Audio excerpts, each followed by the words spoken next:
the American clipper ship, queen of her day. In the years between 1840 and 1869, these broke record and record for efficiency and speed. Perhaps the most of all clippers was the Flying Cloud, royal indeed among the leaders of national transportation 100 years ago. Today there is a new Flying Cloud, an even greater leader, sleek, efficient, the Flying Clipper. The new Flying Cloud, Americans' many other flying clippers, bear proudly the names of their illustrious. It is well to consider these famous names, too, when thinking about transportation, remembering that today's clippers, the flying clippers, are in comfort, dependability, and speed. Pan American's leadership in global air transportation dates from the earliest days of commercial aviation, making it the world's most experienced. Looking back to the beginning of this great airline, our eyes focus on Key West, Florida, and then trace the 90 miles of water to Havana through the Pan American's first flight in October 1927. This small beginning, immediate expansion took place to Mexico, Central America, throughout the Caribbean, and then South America.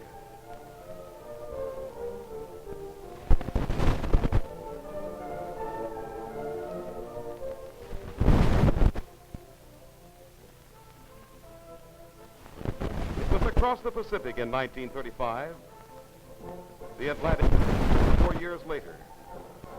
Next came the South Atlantic crossing, then on to Asia. And now Pan American offers service to all continents and around the world. It is hoped that by putting the far places nearer, flying clipper transportation will help cement the world in mutual and lasting understanding. Progress is being made, as indicated by air travel between Europe and America. Today, Pan American Atlantic Division, headquartered in New York, leads the way in handling this ocean traffic. Whatever the starting point in Europe, Asia, and Africa, all routes converge at New York. As a plane approaches the coast, passengers crowd the portholes for a glimpse of the skyline. Almost at once it looms ahead, the Wonder City, city of teeming business, of parks and boulevards, of buildings towering so high towards the sky that they seem to trap unwary clouds in their passing. This is the city that Vision built.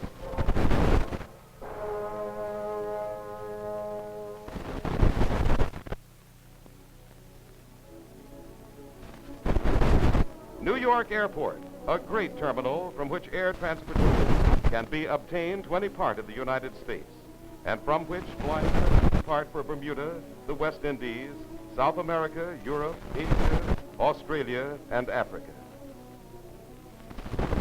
Our ship comes in, settles gently, and we're on the ground before we know it.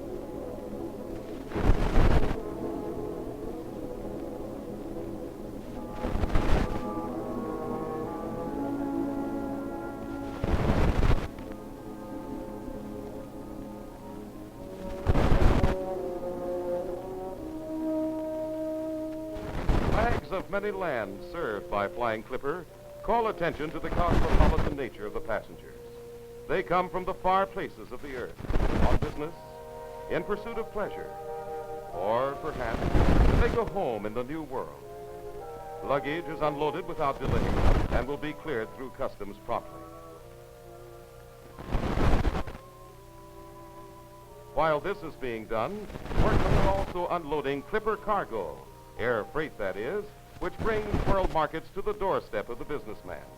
This is a very important feature of Pan American service. And in addition to the cargo space provided aboard passenger planes, the system maintains a fleet of special cargo ships for service to all 6 continents. International Terminal, from which the visitor begins the trip into the city. Our own journey begins. We emerge from the building and follow our luggage to a waiting seat.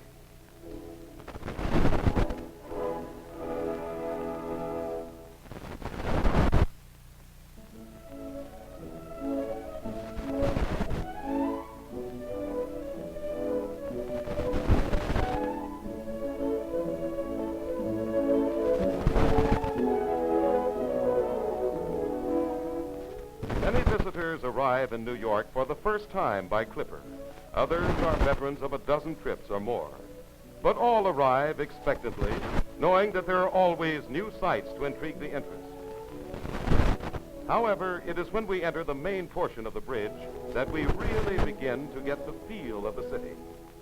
For it is from here that the Manhattan skyline seems very near and very large. And then, suddenly, we head down toward street level and our hotel.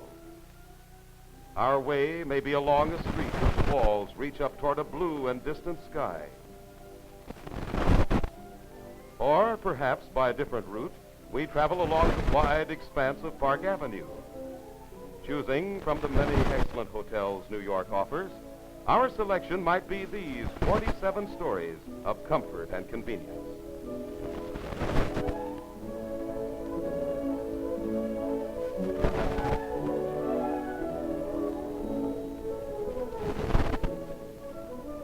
We've just time to secure our room before lunch, after which there is much to be seen.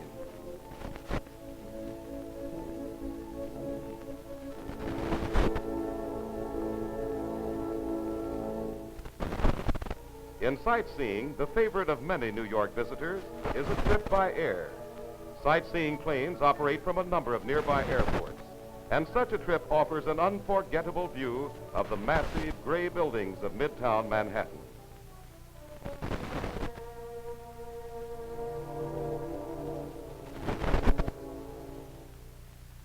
An air view of Rockefeller Center gives some idea of its magnitude. This development, said to be the greatest ever attempted by private enterprise, occupies nearly 12 acres in the very heart of the city. The daily population, including workers and visitors, is over 150,000. From the top of the RCA building, the city spreads out on all sides like a huge map. In all things, the superlative finally emerges.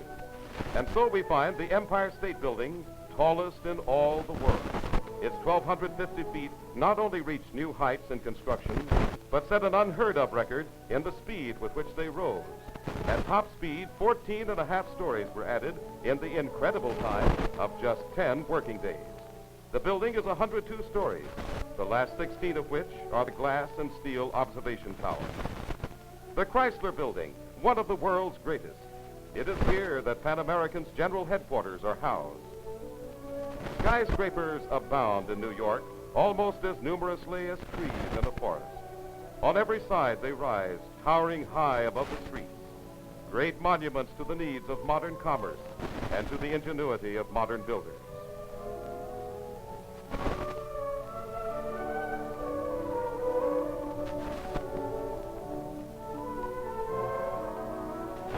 A day of sunshine means crowded streets around Greely Square. For here at Broadway and 6th Avenue is one of the most important shopping centers in the city. For one thing, the location is in Midtown Manhattan and is easily accessible from all points. Also, some of the largest stores in New York are to be found in this area. Crowds hurry in and out of these great establishments, intent on their business of buying. One of the most interesting shopping crowds, however, may be seen from the upper deck of a Fifth Avenue bus. The avenue has long been known for its stores of distinction. Stores bearing such famous names as Lord & Taylor, Arnold Constable, Saks Fifth Avenue, Best & Company, and Bergdorf Goodman, to mention just a few. Besides the stores, there are any number of smart shops, small, intimate, and very exclusive. In jewelry, of course, there are always Tiffany's and Cartiers. Yes, the Fifth Avenue is a symbol coveted by style-conscious women everywhere. And the exquisite grooming of the shoppers themselves bears witness that the street's reputation is well earned. It is, indeed, the style center of the nation.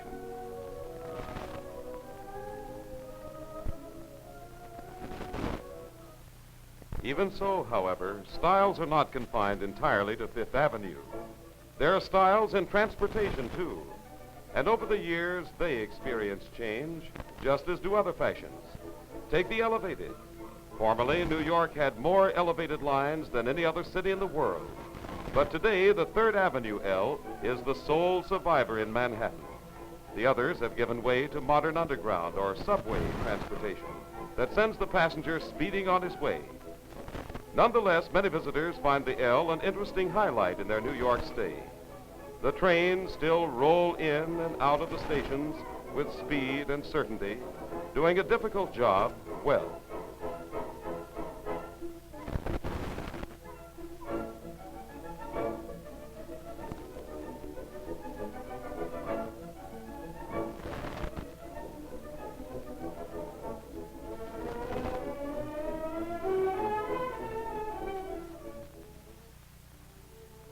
In lower New York is City Hall Park, across which rise the 40 stories of Manhattan's municipal building.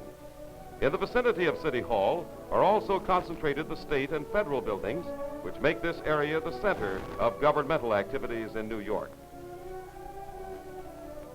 Lower Manhattan, its pillars of commerce jutting up from the deep ravines through which flow much of the business and finance of the world.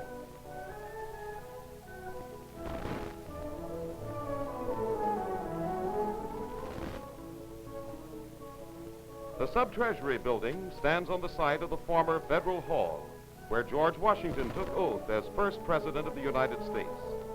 The statue of the great general is said to be above the very spot on which he was inaugurated. It is an island of quiet in a sea of alert finance, bordered by walls of stone and concrete and glass, and filled with surging humanity. A sea whose tides ebb and flow and never seem to still. But then Sunday arrives, and the streets are quiet and deserted by all but the few. On this day, the Collegiate Church of St. Nicholas welcomes the oldest congregation in the city of New York. St. Mark's in the Bowery dates back to 1660.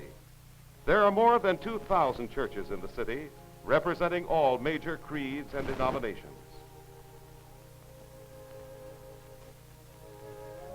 St. Patrick's Cathedral offers an unusual pattern in light and shadow.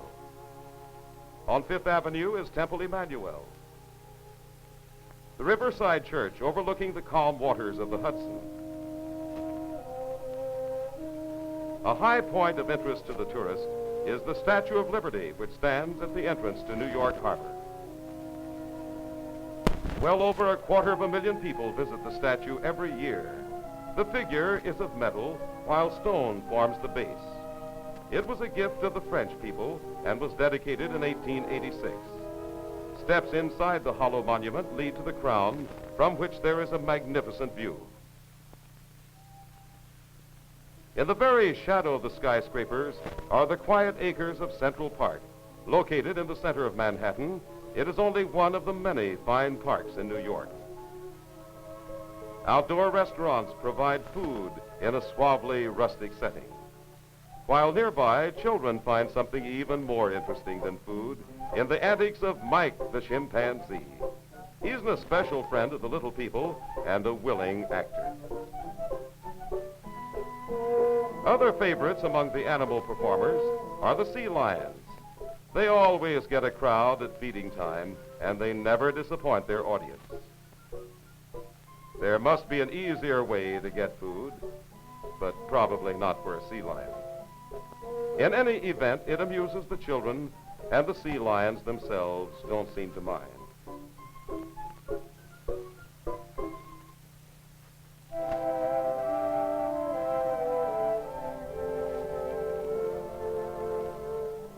In quieter mood, the visitor may enjoy his leisure in a stroll or merely relaxation. Meanwhile, the children work patiently to strengthen the bond between them and their feathered friends. The more hardy adventurers among the junior set put out to sea on a long, long cruise. Landfall at last, but it's still in the heart of New York.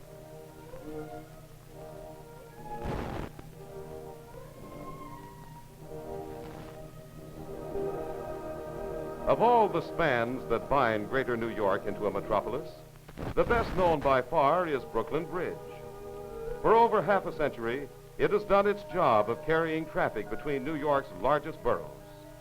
There There are more than 60 bridges that connect the sprawling communities of the metropolitan area and bind them into a unit. These bridges, plus a number of underwater tunnels and the various ferry services, have made the difference between merely a large city and a world metropolis. Without them, Manhattan would long ago have reached its peak and strangled within its island boundaries. These arteries, then, carry the blood of life to the heart of New York. And on the lighter side, they give the visitor easy access to the many fine recreational facilities of the New York area.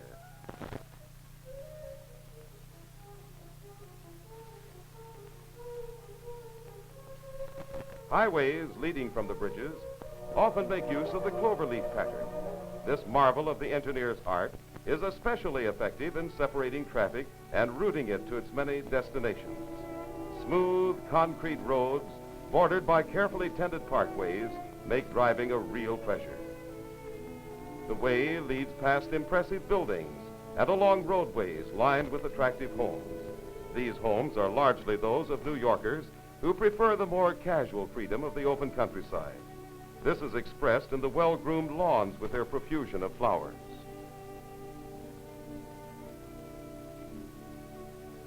Smart country clubs nestle among the hills and attract the city dweller in search of sport. Their surroundings add much to the pleasure of the game.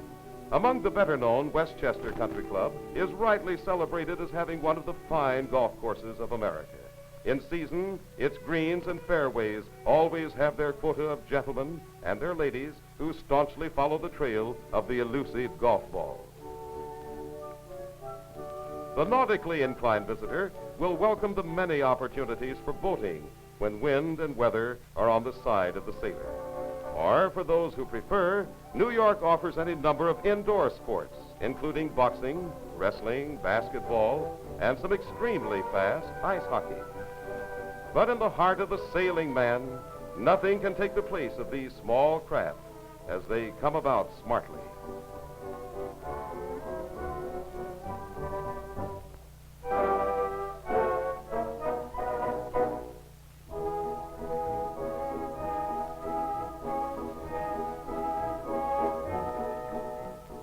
For the tennis enthusiast, there are any number of fine courts available within easy reach of the city, and many others within the city itself. The Westside Tennis Club at Forest Hills is sometimes the scene of the Davis Cup play when the matches are held in the United States. In addition, there are many other national and international matches played here. Forest Hills courts know the great names of the tennis world. Followers of the game take their sport seriously on the sidelines as well as on the courts. The summertime visitor from abroad finds his fellow countrymen represented among the contestants, each doing his best for the homeland. A different kind of sport here, the great American game of baseball. However, the game is certainly not limited to America anymore. Its popularity is international. Over 70,000 people jammed the stadium for a World Series game played between the leading teams of the two major leagues. A similar story is to be found in football. Professional teams attract considerable interest, but college games surpass them in both attendance and color. The excitement runs high as a thrilling college game finds the team in red driving relentlessly down the field. And now the offensive team takes to the air with a beautiful forward pass. The next play gains a yard or so through the center of the line and puts them in scoring position. And then, despite a gallant defensive stand, the ball carrier plunges across the goal line for a 6-point score.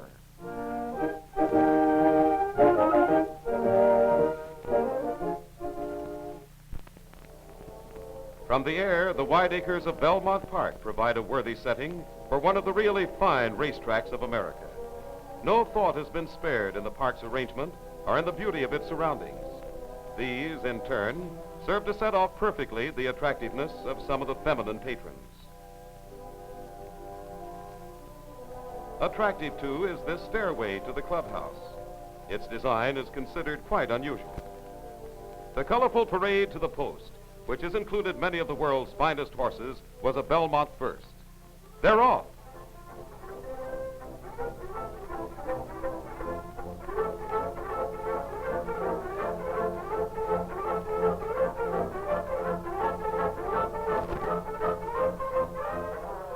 And now, reaching the home stretch, the horses settle down to the serious business of winning. Here they come, the finest of the horse world, living vindication of generations of selective breeding. Here they are, beautiful in their precision, gallant in their bid for a place in the memory of men. Greenwich Village, where the tempo of life is more moderate, offers many a striking contrast. Big modern buildings tower above those of another day. MacDougal Alley is over 100 years old. Its gas street lamps are the only ones remaining in New York. Greenwich Village was only a farm in the wilderness in 1633, but by the fall of 1679 had grown into a small settlement. It continued to grow and became, in time, a community of the wealthy. It has grown culturally until today it is recognized as being the center of art and letters in America. And as a result, art students from many quarters of the world now roam its quaint streets. Twice a year, spring and fall, the New York artists hold their outdoor show in the village. It attracts exhibitors from all over the city, thus assuring a show that is colorful, gay, and productive of sales. However, it does appear that the artists care less for sales than for art. Villagers are cosmopolitan. This model is of Chinese ancestry. And as for the artist, he is sometimes as colorful as any model. He works at his easel, oblivious to the onlookers, as long as the light holds out. Then darkness comes on with its own show, the greatest outdoor art show in all the world. New York at night. Drifting in from the broad Atlantic, the first faint shadows appear. Then, falling gently upon the town, they enfold the buildings and settle into the streets below. The air grows cooler, and over in Times Square, the lights come on, and night is here.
The finest of the world's entertainment and the greatest of the world's entertainers greet the visitor to New York. The traveler from overseas finds familiar names from his own country among the actors who have received acclaim in the theater. Besides the legitimate stage, there's the Metropolitan Opera, many foreign language theaters, and almost always a Hollywood star or two may be seen.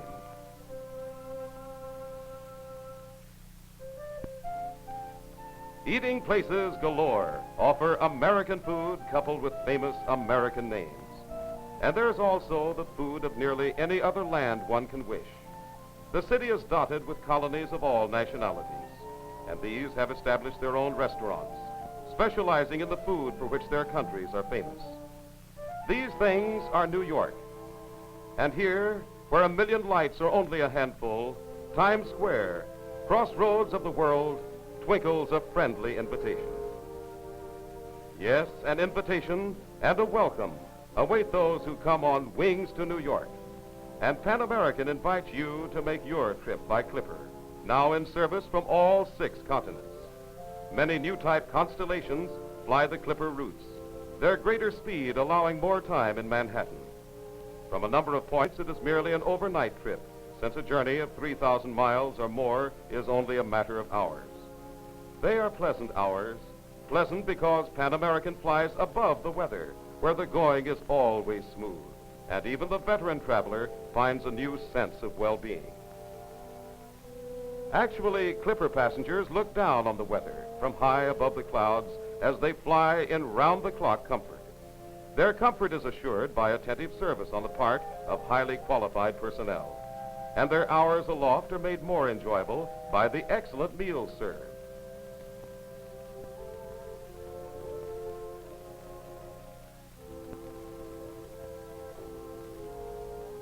Each dinner hour brings pleasant relaxation, as good food always does.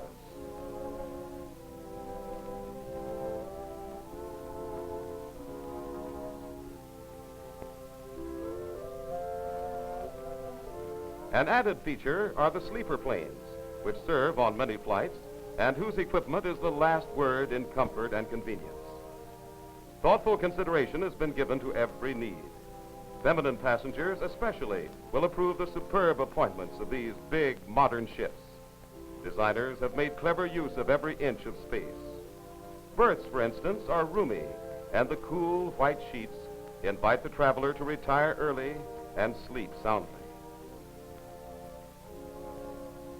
Pleasant dreams, says the stewardess. Sleep well, and we'll be in Manhattan in the morning. Pleasant dreams and a pleasant visit. New York, ever famous for its hospitality, extends a warm, friendly welcome. And New York is just over the horizon. So follow the sun, go west with the Clippers. Consult your travel agent or the nearest Pan American office and embark upon a delightful adventure.